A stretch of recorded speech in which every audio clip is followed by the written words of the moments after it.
The first day after my sister went missing. To investigate the truth behind the incident, I asked my superiors to transfer me to Area H. On the first day I moved into my sister's rented house, I met a strange couple. They were the Lai couple. The husband's name was Lai Van, and the wife's name was Phan Ngoc. They ran a small restaurant nearby. The reason I felt they were strange stemmed from the small, but delicate details the day I moved into the new house. After many consecutive rainy days, Area H finally welcomed the rare sunshine. After completing the job acceptance procedures, I returned to the house my sister had rented. This area was an old neighborhood, lacking public facilities, chaotic traffic, and poor management. Apart from the cheap rent, this area had almost nothing attractive. Not to mention, there were rumors that previous tenants had mysteriously disappeared. However, the rent still could not be reduced any further. The landlord seemed very excited when contacted. As scheduled, I arrived at the apartment building. When I arrived, I saw a group of old people gathering to enjoy the cool breeze. A short woman stepped out from the group. "Are you Van?" "I'm Mrs. Chu, everyone calls me Auntie Chu, I'll show you the house." Auntie Chu was about 50 years old, a bit chubby, with a gentle face, looking very trustworthy.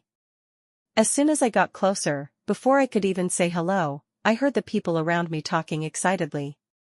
"Is that house Mrs. Chu's? Why is it rented?" "That's right, I heard that the two previous tenants have both gone missing, how dare this girl live there? That house is not good.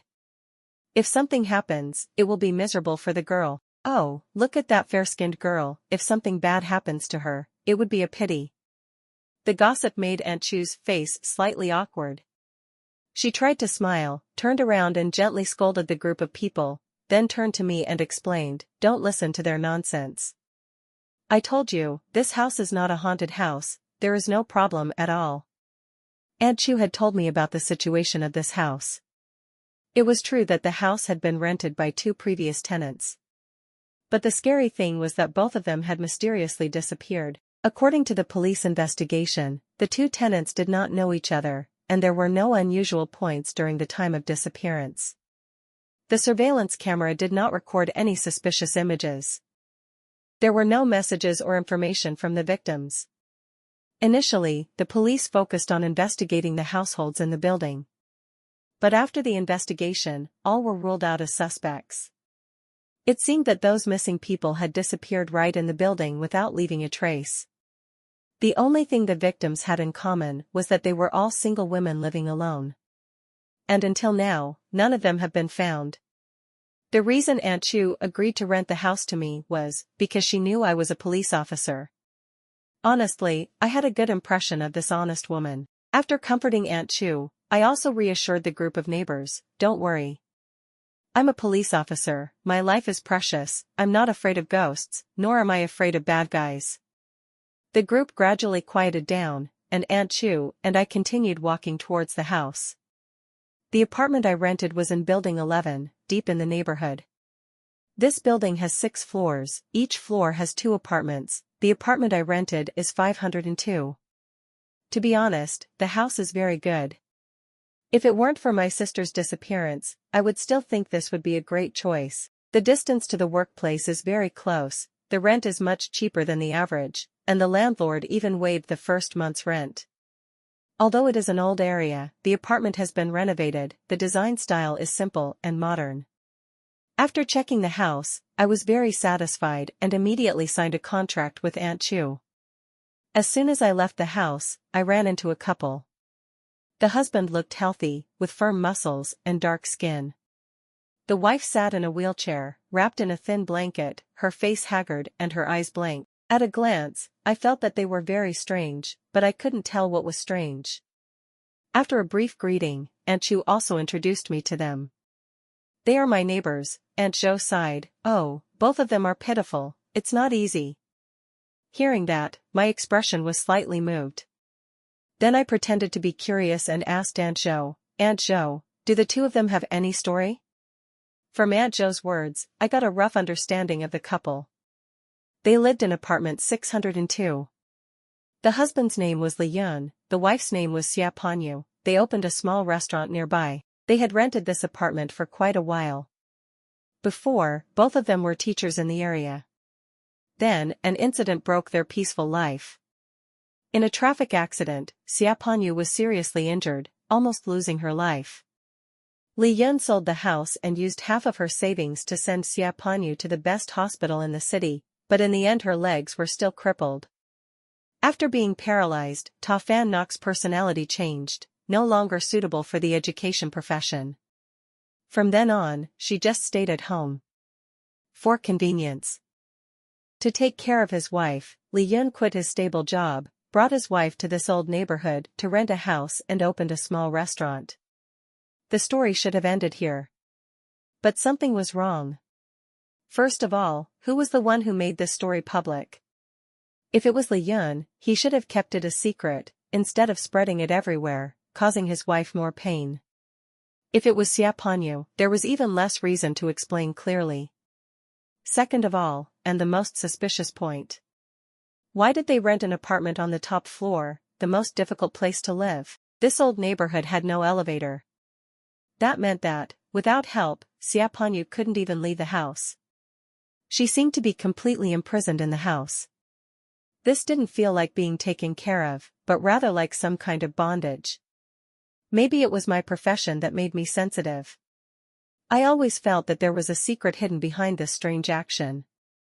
From the woman's blank face to the mysterious missing sister, I decided to pay more attention to this strange couple. One afternoon, after a little cleaning, I brought the prepared fruits to each house. There were a few portions in total, corresponding to each apartment in the area. According to the police investigation form for the disappearance, the first target was the single-family apartment in building number 11. Now, I decided to visit each apartment from top to bottom. Aunt Chu said that, except for apartments 202, 502, and 601, all were occupied.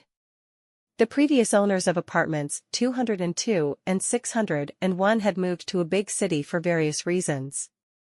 As for apartment 501, there used to be an old man who lived alone. After his daughter went missing, he was taken away by his relatives, and the apartment is now empty. In order to get to know the couple in apartment 602, I decided to start with them. Then, I brought the fruit basket to the door of apartment 602. Knock, knock, knock. The old building was not soundproof. Right after the knock, I heard the sound of broken glass, followed by a woman's shrill scream, and then the sound of a heavy object rolling on the floor. There seemed to be some strange sound mixed in. These sounds were vague, not enough to determine exactly what the sound was. A few seconds later, a woman's voice came from inside. "Who is it?" I answered loudly, "I'm the new neighbor, Tam Van, we just met this morning, do you remember?" After saying that, there was silence inside for a long time. Then, the door opened slightly. Through the gap, I saw the woman's wary eyes. "Ah, yes, what's the matter?" I smiled. "Nothing, I just moved in, just wanted to get to know the neighbors." After saying that, I held up the fruit basket. "This is a small gift, I hope we can help each other in the future." The woman looked at the fruit basket, her eyes somewhat hesitant. After a long while, she opened the door completely. Phan Ngoc controlled her wheelchair, making way. "Please come in." I walked into the living room and began to observe the surroundings. Apartment 602 had almost the same layout as mine, both were 2 rooms and 1 hall. The entrance was a long hallway, and all the doors were tightly closed. Perhaps to make it easier for Phan Ngoc to move around in her wheelchair, the living room furniture was quite simple, with only a dining table and a single chair. At this moment, Phan Ngoc was sitting at the dining table, controlling her wheelchair. At her feet, there were pieces of broken glass. Seeing me staring, Phan Ngoc explained, "I was pouring water just now, but I was startled by the knock on the door, so I knocked over the glass." As she spoke, she bent down to pick up the pieces of glass. Seeing this, I quickly stopped her. Don't, let me do it." "It's okay, just don't get hurt." Without waiting for Phan Ngoc to stop me, I quickly bent down to clean up the larger pieces of glass. Knock, knock, knock. Suddenly, I heard a strange noise again. When I raised my head, I only saw Sia Panyu pulling her legs back, covering her lower body with a thick blanket. Without asking any more questions, I just finished cleaning up and stood up. From the first time we met, I had felt an unclear strangeness. While the sun was shining brightly outside, Sia Panyu was only wearing a short-sleeved shirt, but covered herself with a thick blanket. Even when she was sick and afraid of the cold. This was also unreasonable. She could endure it, so she covered herself with a thin blanket and exposed herself to the sun. Unless something else happened. The answer seemed to be very close.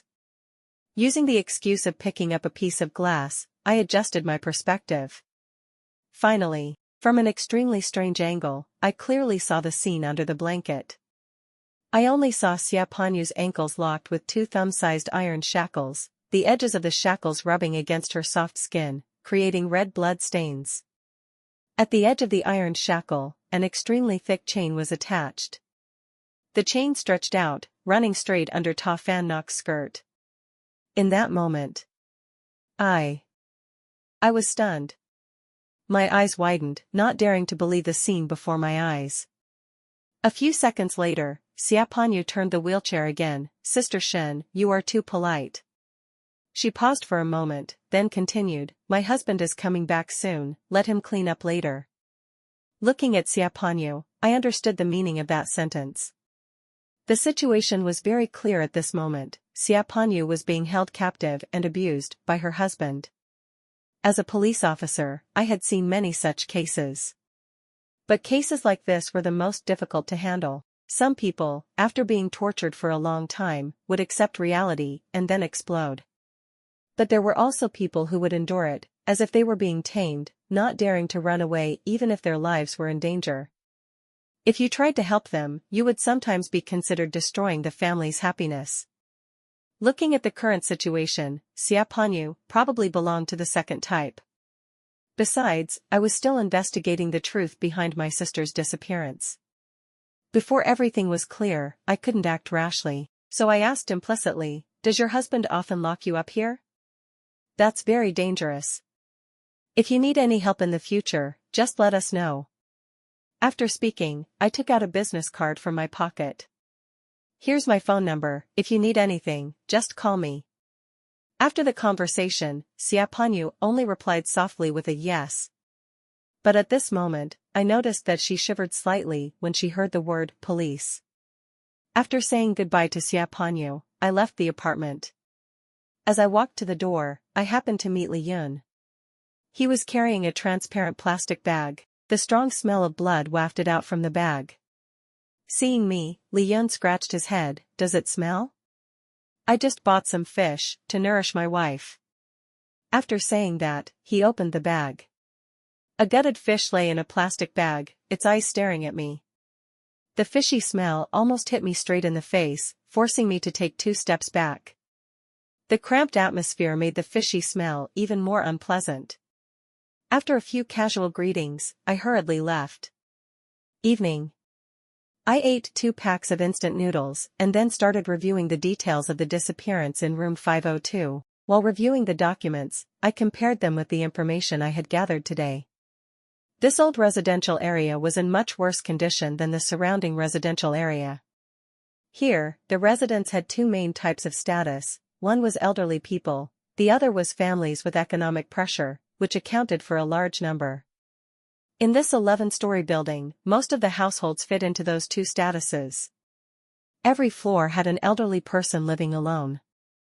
The surrounding old ladies were all of an old age, but still able to take care of themselves. Their children are busy with work, only coming back to visit during the holidays. Floor 401 is a mother and daughter, a single-parent family. The child is still very young. Floor 402 is a couple selling vegetables and pork. They also have a daughter who is in school. Going up 2 more floors, except for apartment 601, which has been unoccupied for a long time, the rest are all relatives of Aunt Chu. Only the Li couple and Xia couple remain. Choosing the right time for dinner to visit, the family members are basically all at home, nothing unusual is discovered. After calculating, the most suspicious subjects are still the Li couple. The data shows that the couple's daily activities are extremely fixed. Every morning on time, the couple are at the restaurant, without exception. In the afternoon, if there is nothing to do, Li Yun often pushes the wheelchair to take Phan Ngoc for a walk around the apartment complex. At night, I stayed at home, and hardly went out except for going to the market. Coincidentally, this missing person case is similar to some other cases. The police could hardly determine the exact time the victim went missing. They could only estimate the time of the incident. During that time, the residents of this 11-story building, including the Lai and Ta couple in apartment 602, did not have any suspicious behavior or were absent for a long time. This meant that they did not take the victim out of the apartment building. Remembering this, I whispered, at least it was not recorded by the surveillance camera. Thinking of this, I decided to investigate the security cameras in the area again. Closing the notebook, I rubbed my eyebrows. I was about to go wash my face. As I stepped into the bathroom, I suddenly heard a strange sound coming from behind me. I focused my attention. It was the sound of knocking on the board. The knocking was intermittent, repeated. It's Morse code. It's sending out an SOS, distress signal. An international distress signal. Phan Ngoc is calling for help. At that moment, I immediately thought of the poor woman who was imprisoned in the wheelchair. But then, another strange feeling appeared, trying to find a private time for Phan Ngoc to call for help. But she didn't reveal my identity as a police officer. What is Phan Ngoc afraid of? Suddenly, a thought flashed through my mind. Or, perhaps, to control his wife, Li Yun might have installed a surveillance camera in the house. Thinking of this, I immediately stopped. Just as I was about to turn around and leave, a sound rang out. The knock-knock sound came again, lasting for about a minute before stopping completely. I raised my head to look at the clock and found that it was exactly 12 o'clock. Staring at the screen, I was stunned in place. There was only one thought in mind. Is this the first time Phan Ngoc sent a distress signal? A desperate wife, imprisoned by her own husband, reached out to the world for help for the first time? If so, did the previous tenant, the victim of the 502 disappearance, ever receive a distress signal from Phan Ngoc? Did they ever talk to this desperate woman? Did they ever try to help her? Thinking of my sensitive and kind sister, I felt the answer was yes. Surely, Phan Ngoc had contacted my sister. This time, I decided to try a different method. I went straight to the Li couple's restaurant to check. When I got there, the restaurant was already open. Phan Ngoc was clearing the table, her feet still covered by a thin blanket. Behind the counter, the kitchen door was tightly closed, even the curtains were tightly drawn. Seeing me, Phan Ngoc pretended to be surprised. What a coincidence, you're here too. First time coming to the restaurant, is there anything special? Phan Ngoc's empty eyes flashed with a light, but only for a moment. After a moment of hesitation, she suggested, here, there is a fish cake dish that is very popular with customers. The fish is carefully selected by my husband, completely handmade, very delicious. Then give me a bowl of fish cake, with vegetables. After paying, Phan Ngoc lifted the curtain and called inside, a bowl of fish cake with vegetables. Through the gap in the curtain, I saw Li Yun wearing an apron, busy in the kitchen. The back of the kitchen was very simple. Besides the table, stove, sink and necessary items, there was also a square stainless steel machine in the corner, making a humming sound. Before I could take a closer look, Phan Ngoc quickly lowered the curtain. We faced each other. I pretended to be concerned and asked, Sister Xia, have you been in poor health recently? Did you not rest well yesterday? Phan Ngoc pursed her lips, the corners of her mouth twitching slightly. I thought she was about to say something, but at that moment, the curtain behind her was forcefully lifted. Li Yun's tanned arm reached out and said, fish cakes. Oh, Sister Shen? You ate here too? That's right, I wanted to try it out, I didn't expect to see you two here. Hearing my answer, Li Yun laughed out loud, Sister Shen, you should add a few more fish cakes when you come. Phan Ngoc, next time Sister Shen comes, remember to treat her well. Phan Ngoc nodded, her smile forced. While we were talking, a few more elderly customers entered the restaurant. They seemed to be regulars. As soon as they entered, they chose a seat in the corner, calling out, "Boss, same as usual." Lai Van replied yes, signaled us, then returned to the kitchen to continue working. Xia Panyu silently brought them bowls of food. Everything happened within my sight. However, she still slowly pulled up her sleeves. Her skin was fair, but covered with many wounds. Some had healed into faint scars, some had just scabbed over, and some were so new that they were festering and oozing fluid. Xia Panyu slowly raised her head, her empty eyes filled with tears. She moved her lips, but did not make any sound. Save me. Even though I had prepared myself mentally, but when I saw these wounds, I still couldn't help but shiver. Looking at the woman who was so weak and fragile that she seemed to shatter with just a gust of wind, I felt my heart being squeezed. I was about to pick up the phone to call the police. But Xia Panyu was frightened and squeezed my hand tightly. She looked at me in despair, her lips trembling, then shook her head frantically, without making a sound but her mouth moving. "Please. Don't call the police yet. I'm pregnant." Looking at Xia Panyu's pleading eyes, I slowly nodded. I understood that look too well. When I was young, my mother also endured violence from my father with the same eyes. My sister always tried to protect me, embracing the pain and begging my father to stop. But then what? My father always said, "It's not easy for a man to earn money to support the whole family, you guys should sympathize. Our family is poor, the children have nothing to complain about. It's all for the good of the children, just hold on a little longer, and everything will be fine." A man who failed completely. Even my sister and I cleverly managed our living expenses, asking for subsidies. Later, he also said, "Daughters don't need to study much, just stay home and help your parents." In the end, my sister was forced to drop out of school early to go to work. If it weren't for the money my sister secretly saved, I probably wouldn't have escaped the same fate. After a few years of working, thanks to her diligence and intelligence, my sister's salary skyrocketed. She happily returned, telling my mother the good news: she had the ability to get us out of this hellish family. But in return, she was betrayed by my mother and beaten by my father. She looked at my mother with despair. My mother only said, "I'm sorry, I'm pregnant." I didn't understand. Why do women have to depend on men? Why do they still refuse to leave even after being tortured to this extent? Why is pregnancy a reason to drag her sister down to the abyss? "Sister. Don't call the police." After saying this, Xia Panyu shook her head repeatedly. "Please. Don't call the police, otherwise." She hesitantly looked around. After a while, she leaned close to my ear, her voice extremely small. "Tomorrow, in the afternoon, Li Yun won't be home." Then she added something else. Looking at her urgent eyes, I nodded slightly. "This is the last time."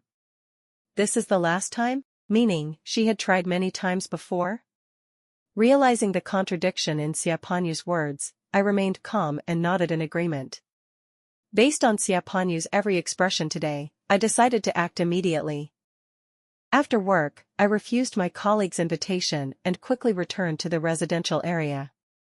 I had a quick bite to eat nearby, then went to room 601.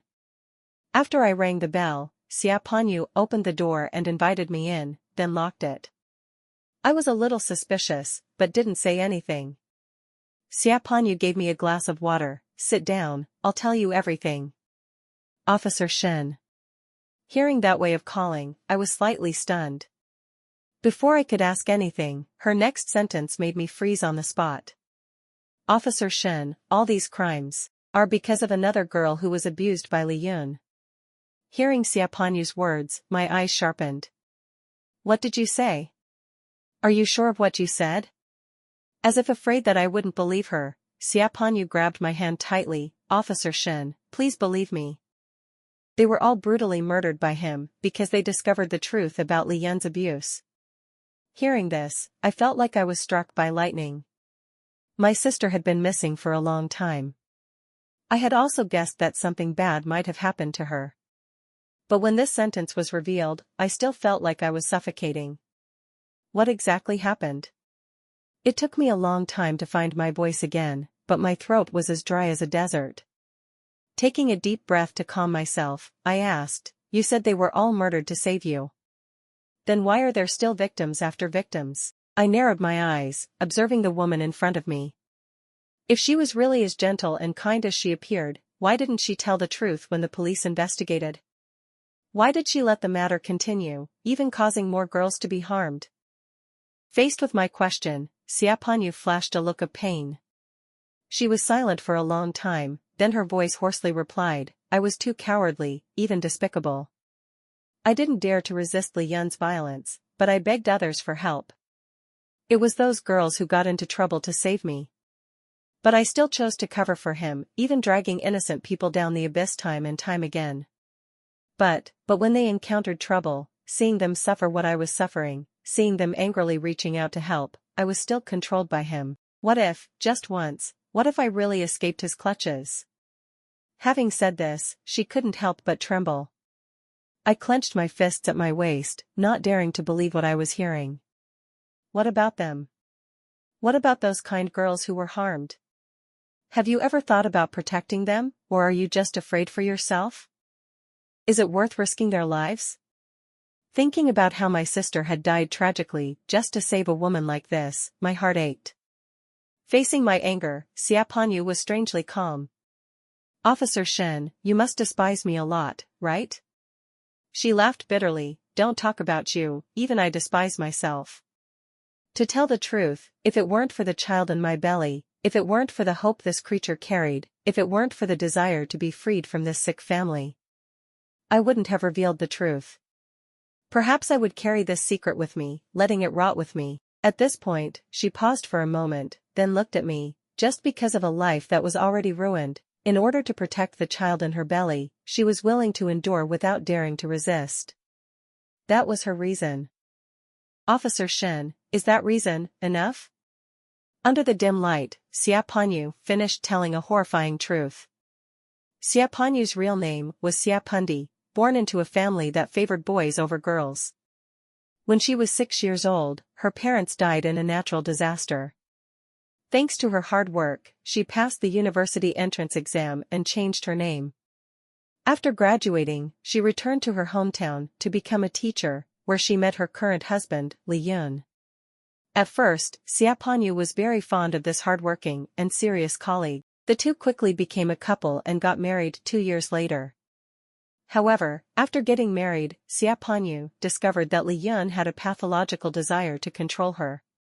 Whenever she lacked even a little bit of submission, he would express his anger. Thus, a pathological marriage was formed, instead of a happy family. "Officer Shen, is that reason enough?" Under the dim light, Phan Ngoc finished telling a horrifying truth.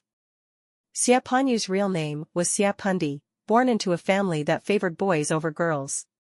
When she was 6 years old, her parents died in a natural disaster. Thanks to her hard work, she passed the university entrance exam and changed her name. After graduating, she returned to her hometown to become a teacher, where she met her current husband, Li Yun. At first, Phan Ngoc was very fond of this hardworking and serious colleague. The two quickly became a couple and got married 2 years later. However, after getting married, Phan Ngoc discovered that Li Yun had a pathological desire to control her. Whenever she lacked even a little bit of submission, he would express his anger. Thus, a pathological marriage was formed, instead of a happy family. One day, Phan Ngoc accidentally discovered that Li Yun had sexually assaulted a female student in her school. After many years of psychological manipulation, she no longer had any will to resist Li Yun. She even accepted to play the role of a wife, hiding her husband's evil actions. Until Li Yun targeted a poor female student in her class. That female student was named Zhao Di, a good student but quiet. Phan Ngoc cared a lot about her, because Zhao Di was like the image of herself in the past. When she discovered that Li Yun was interested in Zhao Di, Phan Ngoc resisted for the first time. But it was during that resistance that she was beaten to the point of disability. After that accident, Li Yun tearfully promised to change, and the two moved to a strange place, opening a small restaurant. However, everything was just a trap. Her crippled legs are invisible chains that remind her that this life is just a prison. Being confined and beaten, she did not have the courage to fight back. When other young girls appeared, she always wanted to be freed, but was too afraid. She led the girls to discover the truth, hoping that they would help her. But all of her actions were discovered by Phan through hidden cameras in the house. That night, Phan pressed her down on the table, coldly saying, "If you can't handle this girl, then you will die." Phan Ngoc was scared. She lied to the girls that Phan would go on a business trip this weekend, asked them to come to her house to help, then put sleeping pills in the yogurt. The girls who fainted were taken away and abused by Phan. Halfway through, when a girl woke up and resisted violently, he strangled her to death with his hands. After that, he chopped up their bodies, ground the meat into small pieces and processed them into fish balls to sell in restaurants. The remaining body parts were hidden under Phan Ngoc's wheelchair, away from the cameras. Every weekend, he brought the leftover meat to a fish farm in the suburbs and dropped it into the fish pond. He created the illusion that the girls were still alive, hiding all the crimes. Each time he cooperated, it was like opening a valve. Then there was the second time, then the third time. "Until I met you, Officer Shen." Phan Ngoc sneered, his voice full of sarcasm. After many consecutive crimes, that madman believed that the police would never find him, so this time he aimed for a new target, a policeman. The atmosphere was suffocating, the darkness was still heavy. Phan Ngoc's eyes suddenly became fierce, and the next victim was her. Looking at Phan Ngoc, I slowly took a cigarette out of my pocket and lit it. "Don't you see anything strange?" I asked. "I don't understand what you mean." I looked at Phan Ngoc, the corner of my lips curled into a faint smile, not knowing whether to be sarcastic or pitiful. "Don't you find it strange? Why has it been so long, and I'm still unconscious?" Phan Ngoc was stunned, her pupils dilated. Shen Yun stood up, blowing a puff of cigarette smoke onto Phan Ngoc's pale face. "You think that a little bit of this anesthetic can make things difficult for me? Then let me tell you a secret, I'm not a policeman. And before I came in here, I called the police. The recording of our conversation just now has been sent to the police." I had just finished speaking when suddenly a loud bang rang in my ears. The door was kicked open, the police appeared, handcuffed Phan Ngoc, and issued a warrant for Li Yun's arrest. I was also taken to the station to give my statement, then released. "Actually, the police don't know my true identity. I'm not a policeman, I'm a cold-blooded killer. That year, I switched my father's medicine, indirectly killing the unborn baby in my mother's womb. My father was later arrested for manslaughter and imprisoned. My sister was released from there. But then, I became immersed in murders again. After completing a series of murders in a neighboring province, I ran away again. After clearing all suspicions, I returned to H with a new identity only to discover that my sister had gone missing. The last call still echoes in my mind. That afternoon, my sister called and said that she had moved to an old apartment building in H. She also mentioned this strange couple. She always acted like a strange wife. The husband often bragged about their story in the residential area, every day, like displaying goods, leading his wife around the area. The wife was in a wheelchair, silent and fearful. My sister once joked, "Her husband is clearly a tenant, but he insists on living on the high floor. Is he trying to imprison her?" Just that joke aroused her compassion. She was drawn into it. After her sister went missing, the investigation was extremely difficult. In the end, the suspects were identified as the couple in apartment 602. As a cold-blooded killer, I understood the criminal psychology very well and easily exposed the truth behind the disappearance of the female tenant. There was only one thing that was uncertain, that was my sister's body. It had not been found. Phan's schedule was almost fixed, the police did not find anything unusual, so the disappearance was not considered a violation of the usual rules. In other words, the place where the body was disposed of could be in the apartment building or the restaurant. I investigated that restaurant. Sure enough, a meat grinder can be used to process corpses. But then what? How are the scraps of meat processed? Where are they disposed of? Or in some other way? In order to find my sister's body, I pretended to be a tenant and successfully approached the couple. Phan Ngoc was a foolish and fearful person. She thought she was clever and could fool me, but her words revealed countless loopholes. I dare say that she was the mastermind behind seducing the tenants. Sure enough. After Li Yun confessed to dismembering my sister, he collapsed and told the whole truth. Li Yun was indeed a pervert, but the one who took the initiative was Phan Ngoc. Li Yun was a self-centered, arrogant, controlling, and perverted person. But he didn't have the courage. When he discovered that Phan Ngoc was no longer a virgin, he began to constantly complain and manipulate her psychologically. He said, "In this life, I have never even had a virgin." To make up for her husband, Phan Ngoc took advantage of her tutoring time to drug the female students, then assigned Li Yun to commit the crime. The two of them succeeded many times, feeling satisfied. Until a girl named Zhao Di committed suicide. She jumped from the top floor, breaking into pieces like a bloody flower. This incident shocked the police. Li Yun and Phan Ngoc had to sell their house, using all their life savings to pay compensation, thanks to which the police agreed not to conduct an autopsy. In addition, the surveillance camera showed that Zhao Di had indeed jumped off the building alone. In the end, the case ended with the conclusion of suicide. After a fierce argument, Li Yun broke Phan Ngoc's leg. The two decided to resign, move to another place to continue their lives. This time, they target young, single, kind and innocent girls, taking advantage of their kindness, pushing them into the abyss.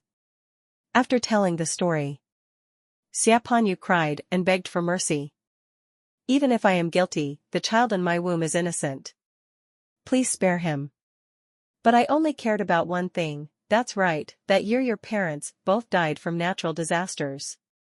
Looking at Phan Ngoc's changing expression, I guessed correctly. It wasn't a natural disaster, but a man-made disaster. Huh. So we are the same kind of people. Everything is over. I will start my escape journey again. Before leaving, I went to the suburbs, stood by the fish pond to say goodbye to my sister. The sunset was as bright as fire. Without my sister's restraints, the flower of sin in me will bloom more brilliantly than ever. But I suddenly realized that losing a loved one was so painful, so how much pain must have been suffered by the victims I had murdered? What should I do, continue to satisfy my perverted passion or stop and start a new life?